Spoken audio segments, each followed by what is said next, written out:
Bonjour à tous, bienvenue dans le 18h de Télé Nantes. Ce soir, avec nos invités, on va vous parler de la COP21.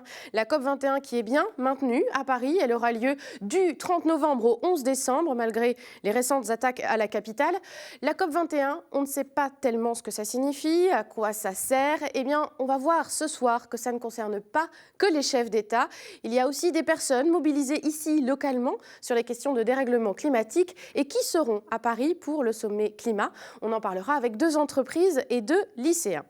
Elle est l'ennemie du couple, mais elle est l'allié du sportif. Ce soir, notre coach Fabrice va vous faire aimer la routine. La routine, ce sont des séries d'exercices que l'on répète sur des temps même courts et qu'on peut même faire chez soi. C'est ce que vous allez découvrir tout à l'heure. Le 18h de Télé Nantes, vert et sportif, c'est le mot d'ordre du 18 novembre et ça commence maintenant.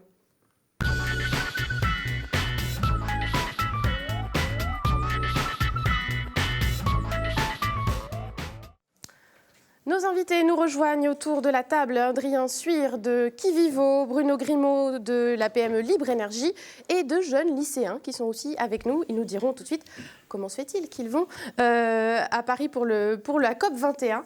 Il y a beaucoup d'initiatives ici en Loire-Atlantique. En écho à cette COP21, il y a le collectif Climat 44, il y a les opposants à Notre-Dame-des-Landes qui vont partir samedi rejoindre aussi la capitale. Il y a une opération Un arbre pour le climat. Il y a évidemment beaucoup de choses. Mais ce soir, on a voulu aussi donner la parole à d'autres acteurs locaux pour dire qu'ici aussi, on est mobilisé sur ces questions de dérèglement climatique. Bonsoir à vous. Bonsoir. Et merci d'avoir accepté notre invitation. On va peut-être commencer par Libre Énergie, qui est une PME basée à Bougnay, qui fabrique notamment des générateurs autonomes solaires. C'est un petit peu comme des groupes électrogènes, mais en version écolo, on va dire. Comment se fait-il que vous, aussi, petite entreprise de l'agglomération nantaise, vous retrouvez associée à cette COP21 et présente à Paris début décembre ? Il se trouve que nous ne sommes pas tant que ça en fait en France à développer ce type de produit, parce que c'est un produit qui est notamment destiné à l'exportation. Et on a notamment un de nos partenaires qui propose pour la COP21 la mise en place de panneaux solaires. Dans le cadre d'une animation qui s'appelle Human Energy, au pied de la Tour Eiffel. Et on nous a demandé de participer pour mettre en place un générateur autonome solaire pour faire le stockage de l'énergie durant cette activité. Alors, on va aussi dire un préalable. Évidemment, toutes les informations qu'on va donner ce soir sont aussi soumises évidemment à d'éventuels changements en fonction de l'actualité. La COP21 est bien maintenue, mais on sait qu'il y a certaines animations, certaines choses qui seront peut-être revues. Vous avez aussi été sélectionné par Nicolas Hulot, la Fondation Nicolas Hulot, dans le cadre d'un dispositif qui s'appelle My Positive Impact. Ça vous a aidé aussi à vous faire connaître peut-être ? Oui, exactement. On a concouru pour un prix sous forme de communication.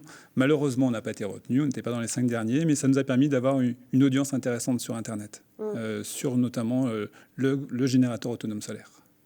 Alors, à vos côtés, il y a l'entreprise Kivivo, une start-up nantaise qui propose un thermostat connecté.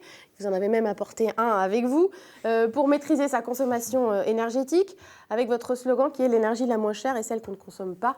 Voilà, c'est un leitmotiv très développement durable. Vous, quelle forme prend votre participation à la COP21 à Paris ? Alors, en fait, aujourd'hui, notre participation, enfin, on a déjà commencé à participer, puisque j'ai participé au lancement de l'équipe de France de la COP21 à l'Élysée, qui a eu lieu il y a un mois ou deux. Et nous, on participe sous plusieurs formes. Tout d'abord, puisqu'on va être représenté sur un des stands de la COP21. On participe aujourd'hui à un concours des startups dans le domaine de clean tech.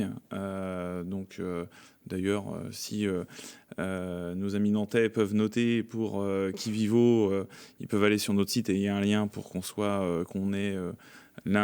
l'une des 13 entreprises sélectionnées qui représenteront la COP21. Donc on y est par différents biais. Alors pourquoi on est présent ? C'est pas simplement grâce à un thermostat connecté, puisqu'en fait ce thermostat connecté participe par différents biais à la transition énergétique, puisqu'il permet de réduire déjà la facture des particuliers en étant complètement autonome. Il facilite aussi la rénovation des logements, puisque grâce à ce thermostat on est capable d'expliquer comment rénover de manière efficace son logement. Et il y participe aussi parce que on travaille à terme, on le mettra en œuvre à terme, mais sur une consommation intelligente mais collective, en évitant que tout le monde chauffe en même temps, en faisant en sorte que justement on ne sature pas les réseaux de production d'énergie. Pour changer d'échelle, on n'est plus à l'échelle du particulier, là on est un peu... On passe à l'échelle collective supérieure. et c'est tout. Je pense que aussi la COP21, c'est un travail individuel mais aussi collectif. C'est aussi le sens de votre venue ce soir sur ce plateau. Alors vous, Raphaël et Émilie, vous êtes lycéen, Raphaël, au lycée international de l'île de Nantes. Vous avez 16 ans, vous êtes peut-être l'un des plus jeunes participants de la COP21. Et à vos côtés, donc Émilie, qui est au lycée Carquette aussi de Nantes. Comment se fait-il que vous allez aussi, vous, à la COP21 à Paris? Alors, on a toujours été mobilisés aux questions du développement durable. Il s'avère que la région Pays de la Loire a demandé au lycée de présenter un élève qui puisse participer à la COP21. Alors, nous représentons... alors, il y a 3 rôles. Il y a d'abord les ambassadeurs, les sentinelles et les reporters. Ouais. Avant ça, dire quand même que vous avez été sélectionné par la région selon aussi votre motivation. Vous aviez envie d'y aller sur des questions qui vous touchent. Oui. Aussi, oui. Émilie. Oui, on était tous ils ont choisi sur plusieurs critères. Donc, il fallait bien sûr être motivé, être touché par le développement durable et vouloir aussi s'impliquer dans ça et faire changer les choses. Et maîtriser les langues aussi. Oui, il y avait ces critères-là aussi. On est bien sûr sur un sommet international. Et nos lycées ont toujours quelque chose en rapport avec le développement durable. C'est pour ça qu'ils ont été retenus pour Mais voilà, on a des commissions éco-responsables, on fait des actions dans nos lycées. Il se passe tout ça dans les lycées maintenant, ça n'existait pas de notre temps. Mais bon. En tout cas, votre projet, ça s'appelle Wake COP 21. Il y avait un site internet, évidemment, un Twitter pour suivre tout ce que vous faites. Alors après, concrètement, voilà, il y a des sentinelles, des ambassadeurs, des reporters. Ce sont les rôles que vous allez avoir lors du sommet à Paris. Vous, en tant que sentinelle, vous allez faire quoi? Alors, on va surtout nouer des contacts lors de la COP 21. Notre deuxième rôle sera surtout de montrer que les jeunes sont engagés. Et on veut faire on veut montrer que nous sommes engagés comme lycéens, apprentis ou même étudiants. On a rédigé un plaidoyer qu'on remettra au président de la République lors de cette COP21 avec 15 actions concrètes. Après, il y a aussi les ambassadeurs qui sont des étudiants et qui représentent donc les étudiants, les lycéens et les apprentis de la région Pays de la Loire. Et les reporters, comme Émilie, qui, du coup, on imagine, vous allez faire un travail un peu de journaliste sur le terrain. On a eu des formations tout au long depuis le début de l'année, en fait, à la radio, aux interviews, même niveau linguistique. Et du coup, on sera présent à COP21. Et on aura en fait un studio d'enregistrement radio sur le stand Nicolas Hulot d'ailleurs. Et du coup, on a 2 équipes en fait sur chaque semaine. Et du coup, on interviewera un maximum de personnes, aussi bien entreprises qu'associations, que chefs d'État. Voilà. Et ce sera retransmis sur les chaînes, des chaînes internationales. On aura une émission de radio tous les soirs et tout le monde pourra la reprendre. Voilà.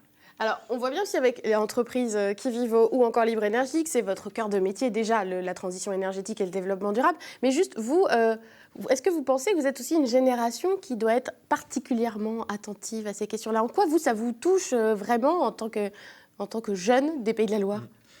Nous, on verra des choses il y aura des choses qu'on ne verra pas, que nos parents ont vues. Il y a beaucoup de choses qui touchent au dérèglement climatique. Et qui vont nous concerner dans les années à venir. Et je pense qu'il est nécessaire que les jeunes s'engagent pour notre avenir à nous. Oui, on doit se mobiliser et comprendre que c'est important d'agir maintenant et de ne pas attendre plus longtemps parce que ça nous concerne nous, ça concernera nos générations futures et c'est important que vraiment les jeunes s'impliquent dans ces choses-là. Et ce n'est pas toujours aux adultes de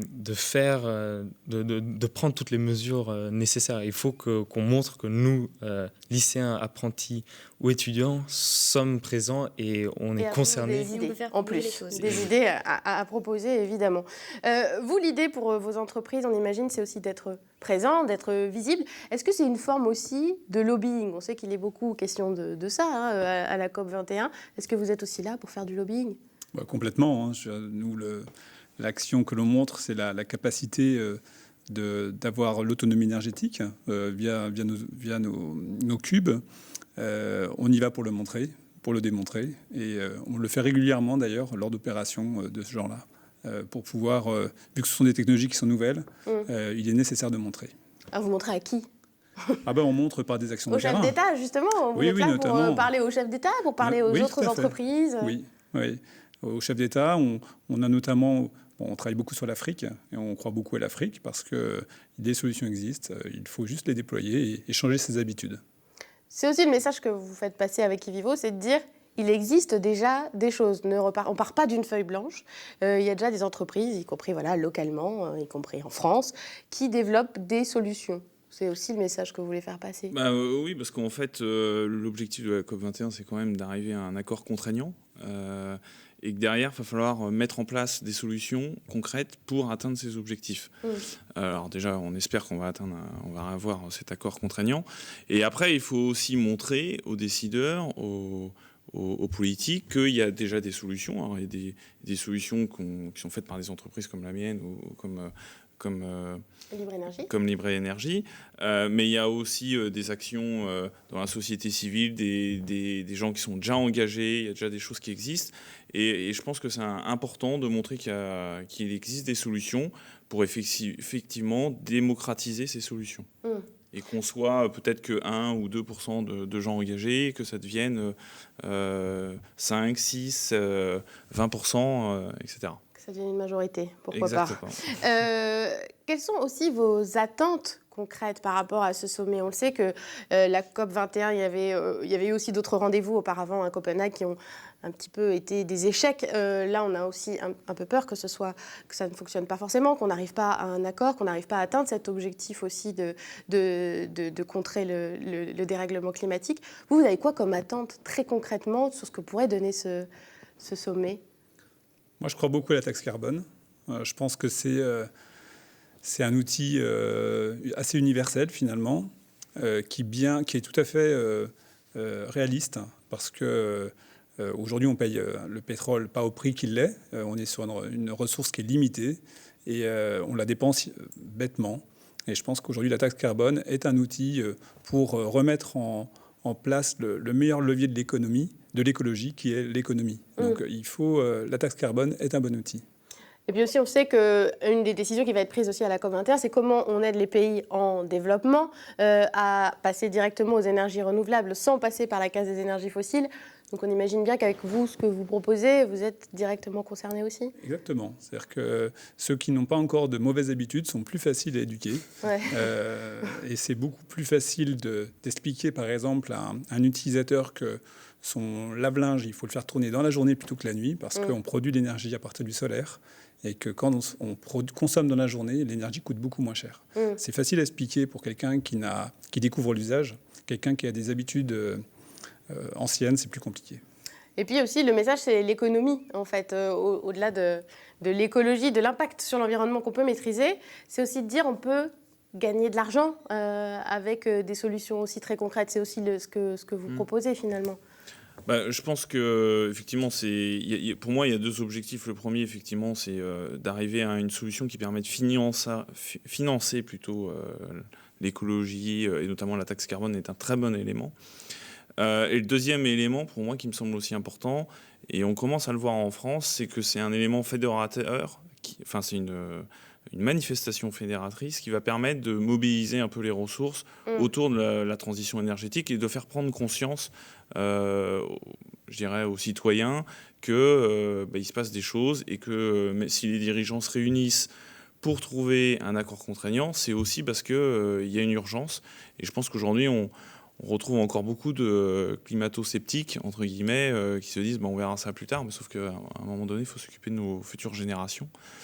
Et je pense que moi, c'est le deuxième sujet qui m'intéresse aussi beaucoup, c'est de montrer que, oui, il y a quelque chose d'important qui se passe en ce moment d'un point de vue climatique.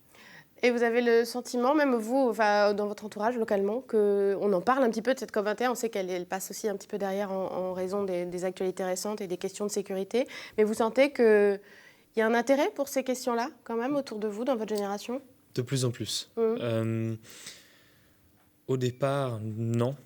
Mais au fil du temps, oui. Avec les professeurs, notamment, ont réussi à nous faire passer un message et ils expliquent notamment ce que c'est le développement durable. C'est intégré dans les cours aujourd'hui ? C'est surtout en seconde. Ouais. Surtout en seconde. Et par exemple, dans mon lycée, il y a une semaine du climat actuellement, avec des conférenciers qui viennent de différents endroits. Et je pense que oui, c'est de cette façon qu'on arrivera à sensibiliser les jeunes à la question du développement durable. Il y a une personnalité aussi qui est revenue là plusieurs fois, c'est Nicolas Hulot. Vous dites que vous serez sur son stand, vous avez participé à un prix de la Fondation Nicolas Hulot. Est-ce que aussi c'est des personnalités comme ça qui donnent envie de s'engager, qui sont des porte-parole? Et on sait qu'il a été très présent aussi sur les réseaux sociaux, il a détourné certains codes des internautes pour mobiliser sur cette COP21. Une vidéo assez drôle, si vous ne l'avez pas encore vue, allez la regarder. C'est important aussi d'avoir des porte-paroles comme lui? Oui, c'est hyper important. Oui. Il faut justement qu'il y ait des gens différents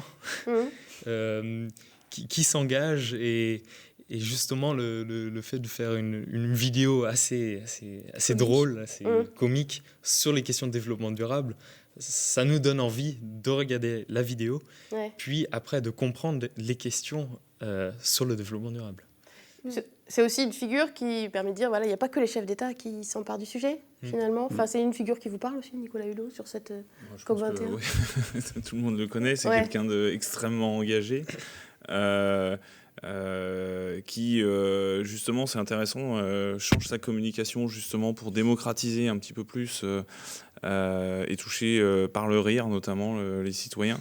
Et je pense que ce qu'il a fait, sa vidéo est vraiment intéressante puisque elle amène, au départ, l'écologie c'était un peu punitif. Et là, on se dit, non, finalement, ça peut être aussi fun. Et je pense que ça, c'est un élément qui est fondamental pour toucher tout le monde. Et puis, il dit aussi, finalement, c'est pas que la planète qui est en jeu, c'est l'homme. C'est aussi le message qu'il essaye de faire passer, que cette COP21 essaye de faire passer. Il nous reste très peu de temps. Juste dire aussi, peut-être que toutes les entreprises aussi que vous représentez, c'est aussi un vivier d'emploi, cette transition énergétique. On sait que Kivivo, voilà, vous avez aussi un chiffre d'affaires qui augmente d'année en année, c'est aussi votre cas. C'est aussi ça, la transition énergétique, c'est aussi un levier économique, en quelques secondes. Oui, c'est clair. Localement aussi. Exactement, voilà. C'est des métiers où, notamment, on a une activité qui reste malgré tout assez artisanale. Quand on installe les panneaux solaires, c'est artisanal, c'est pas toujours complètement délocalisable. Et on crée de l'emploi. Des emplois nouveaux avec des métiers qui n'existent pas encore. Donc oui, c'est possible. Et puis aussi, il faut bien penser que le développement durable, ça peut être fun, et c'est pas toujours rétrograde. On n'est pas obligé de sortir la peau de bête à chaque fois qu'on pense développement durable. On est plus dans une approche moderne, en utilisant vraiment les technologies les plus pointues pour répondre à ça. Voilà, en développant des innovations et en s'adressant aussi à la jeunesse. Voilà, c'est ça le message de ce soir. Merci beaucoup d'avoir été sur notre plateau. On renvoie évidemment au site de tout le monde, Kivivo, Libre Énergie et aussi Wake Up 21 si vous souhaitez plus d'informations. Merci beaucoup d'avoir été avec nous. On va s'intéresser à une autre énergie renouvelable inépuisable, celle du corps, tout de suite avec notre coach Fabrice.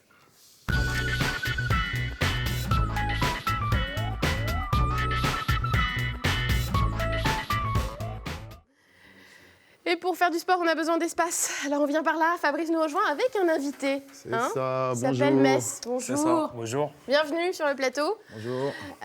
Donc comme je le disais, on va parler de routine. C'est ça. Aujourd'hui, c'est une routine. On Qu'est-ce va que c'est, revenir la sur routine ? tous les mouvements qu'on a travaillés. On va les assembler.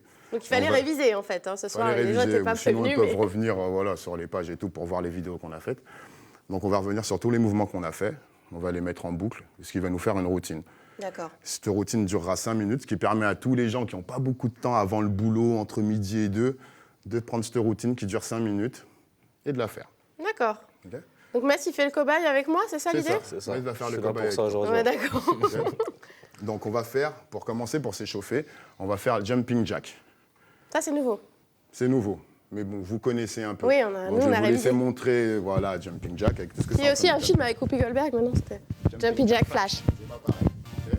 C'est bon, juste pour montrer jumping jack pour chauffer. Donc la routine, en fait, elle va se dérouler comme ça. Il y aura 1 minute de jumping jack. Ce qu'on vient de faire. Ok. Ensuite, on va reprendre 30 secondes de jumping jack, burpees, 30 secondes de jumping jack, pompe, 30 secondes de jumping jack, jump squat, et ensuite gainage. D'accord, Ok. Sauf que là, on va pas le faire complètement et tout, on va juste faire 3 répétitions. d'accord. D'accord. Donc on va faire 3 fois jumping jack. On y va? C'est parti. Ensuite, 3 burpees, tranquille, pour pas trop monter dans les tours. Voilà, Moi, je fais avec sans ou sans pompe. Tranquille. 3 jumping jack. Ouais. 3 pompes. Bah ouais, il fait plus rien maintenant. Il invite des gens, on peut plus les faire. Mais ouais, mais je suis un petit malin, moi. Je suis un petit malin. Ouais, 3. C'est pas obligatoire. 3, mais c'est un escroc. Hein. Je l'emmène en plus, c'est l'escroc, les gars. Ça va pas du tout, ça. 3 jumping jack.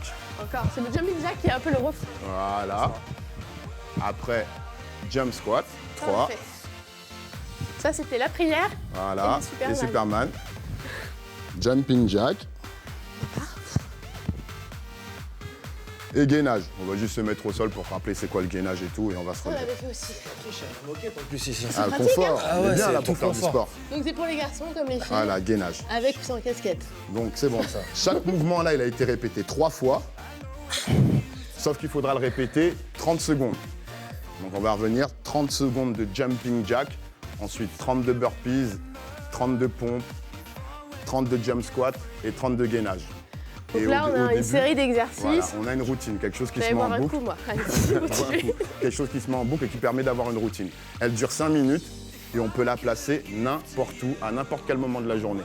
Au réveil, avant de partir au boulot, entre midi et 2, avant de rentrer au bureau. Même au bureau, Pourquoi pas au bureau? pourquoi pas. On se entre demandait deux. ça avec ma collègue tout à l'heure, est-ce qu'on peut les faire nous, au bureau? Nous, on le fait Voilà. en direct, hein, donc carrément. Mais... Ok. Et donc ça permet d'entretenir tout. En fait. Ouais, ça permet d'entretenir et déjà d'avoir une petite pratique sportive. Pour les gens qui n'ont pas le temps de faire du sport, qui n'en font pas beaucoup. Après, c'est chacun son rythme. Est-ce qu'il faut s'entraîner un peu? Non, il n'y a On pas peut besoin le de faire à s'entraîner. froid. Il n'y aura pas besoin de s'entraîner parce qu'on pourra faire les corrections qu'on a montrées justement en amont par rapport aux exercices que j'avais expliqués les 2 derniers mois Dans qui les sont leçons passés. précédentes. Voilà. Faut réviser. Donc il suffit de voir les corrections et après, on entame sa routine, 5 minutes, ça passe. D'accord. Donc voilà. Vous le faites souvent, vous, Metz? Moi, je viens régulièrement sur les cours de Fabrice. Metz, c'est un de mes athlètes qui, en fait, il est là parce que moi, dans mon association, il y a des gens qui ont du talent. Donc je l'ai invité pour ça. C'est une personne qui fait de la musique, en l'occurrence du rap, très conscient, que j'aime bien, j'apprécie. D'ailleurs, il nous a fait des cadeaux qui sont là. Ah, d'accord, petite Voilà. pub sauvage. Tout est là, pour c'est Metz. Un pour toi, un pour moi. Tu l'as fait. Voilà. Son CD sort bientôt. Il en parlera quand le temps sera venu. Mais D'accord. j'avais envie de l'inviter pour ça, quoi. On avait fait un histoire petit de- coup de cœur aussi, Fabrice, Voilà, au c'est passage. très important. C'est ça. Voilà, très important. Venez au Baudiard, c'est une très très bonne expérience. Voilà, on rappelle parce que Ouais, ça c'est à 10h30 sous les nefs ou à Butte-Sainte-Anne, en Butte-Sainte-Anne, fonction suivant de la météo. suivant En ce du moment, temps, il là. pleut pas Suivant mal. du temps, Donc, ouais. voilà. Et puis 19h30 sous les nefs aussi, près de l'éléphant. Tous les jours. Et le week-end Tous à les jours 16h. Et c'est gratuit. De C'est plus en gratuit. plus nombreux, Ouais, C'est gratuit. de d'accord. plus en Bon, plus fort. de plus en plus fort. C'est ça. Il nous reste quelques secondes, on se refait un petit truc là, parce que du coup, on est Ouais, chaud on là. va montrer jumping jack, c'est parti. Vas-y, on C'est remonte. parti. Jumping jack, Il n'y a plus de musique là, c'est fini. c'est le Ah, seul vas-y, on remet mouvement. la musique. C'est le seul mouvement là Et il qu'on rappe a. en même temps aussi. Voilà. Ça va être difficile, je reviendrai. Jumping jack, ça permet de tout travailler en plus. Hein. Les mollets, les jambes, adducteurs, abducteurs, les bras, les épaules. Ça permet de tout travailler. Et bien haut. Comme je dis, c'est jumping jack. Donc voilà. Ça s'est encore jamais fait à la télé, c'est une première. Merci Donc, beaucoup d'avoir été voilà, avec c'est nous. cool. Et sur www.telenantes.com, vous pouvez revoir toutes les chroniques aussi de Fabrice pour réviser les jumping jacks, les power squats et tout ce vocabulaire dont vous serez bientôt très familier, bien sûr. Merci beaucoup à vous deux d'avoir été avec nous. 15 jours. Merci à vous de nous avoir suivis. Le sport, cette énergie renouvelable. Ouh.